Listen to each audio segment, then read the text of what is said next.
Robotic surgery ये क्या चीज होती है, क्या ये सेफ है, कैसे की जाती है? ये एक लेटेस्ट डेवलपमेंट है मेडिकल साइंस में। आइए जानते हैं इस टॉपिक को डिटेल में। रोबोटिक सर्जरी कोई ऐसी सर्जरी नहीं होती जिसे कि एक रोबोट करता है। रोबोटिक सर्जरी में एक ऐसी मशीन यूज की जाती है जो कि रोबोटिक प्लेटफॉर्म पे काम करती है।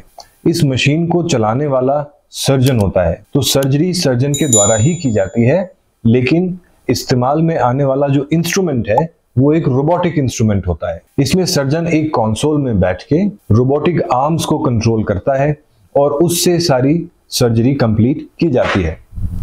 ये एक तरह की मिनिमली इन्वेजिव सर्जरी है। इसका मतलब ये हुआ कि इसमें कोई बड़ा चीरा लगाने की जरूरत नहीं पड़ती। छोटे छोटे की होल्स बना के टेलीस्कोप से ही रोबोटिक आर्म्स अंदर जाती हैं और उससे ही सारा ऑपरेशन कंप्लीट किया जाता है। इस सर्जरी का कुछ खास एडवांटेज होता है। जब भी रोबोटिक सर्जरी इस्तेमाल की जाती है तो जो अंदर की बीमारी है उसका बड़ा मैग्निफाइड व्यू मिलता है, विजन बहुत क्लियर होता है। रोबोट से जो भी हम इंस्ट्रूमेंट इस्तेमाल करते हैं उसमें प्रिसीजन यानी एक्यूरेसी बहुत जबरदस्त होती है। इस इंस्ट्रूमेंट का खासकर इस्तेमाल तब होता है जब हमें सूचरिंग की आवश्यकता होती है, यानी कि मरीज के शरीर के अंदर टांके लगाने की जरूरत होती है।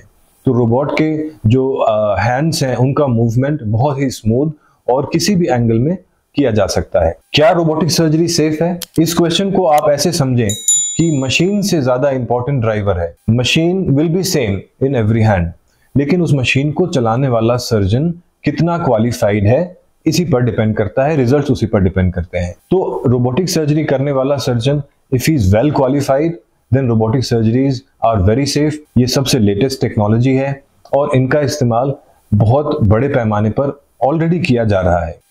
रोबोटिक सर्जरी हर ऑपरेशन के लिए सूटेबल नहीं होती है क्योंकि ऑब्वियसली इसमें एक कॉस्ट बैरियर होता है, लेकिन कुछ ऐसी बीमारियां हैं जिनमें रोबोटिक सर्जरी का बड़ा ऑब्वियस एडवांटेज है, बहुत सारे फायदे हैं। इनमें खास करके कैंसर रोग आते हैं, जैसे कि मोस्टली यूरोलॉजिकल कैंसर, किडनी के ट्यूमर्स, ब्लैडर ट्यूमर्स और प्रोस्टेट ट्यूमर्स। इनमें रोबोटिक सर्जरी का काफी एडवांटेज होता है। इसके अलावा कुछ और बीमारियां भी होती हैं जिनमें अंदर हम सूचरिंग के लिए रोबोट को इस्तेमाल करते हैं, पर आज की डेट में बड़ी सिलेक्टेड तरीके से हम बीमारी को और पेशेंट को चूज करते हैं जिनके लिए रोबोटिक सर्जरी का असली फायदा है। हर किसी में रोबोटिक सर्जरी को हम इस्तेमाल नहीं करते हैं। इस टॉपिक से रिलेटेड अगर आपको कुछ और जानना है, कोई टेक्निकल इंफॉर्मेशन चाहिए है, please feel free to contact us on the given number on your screen. Thank you.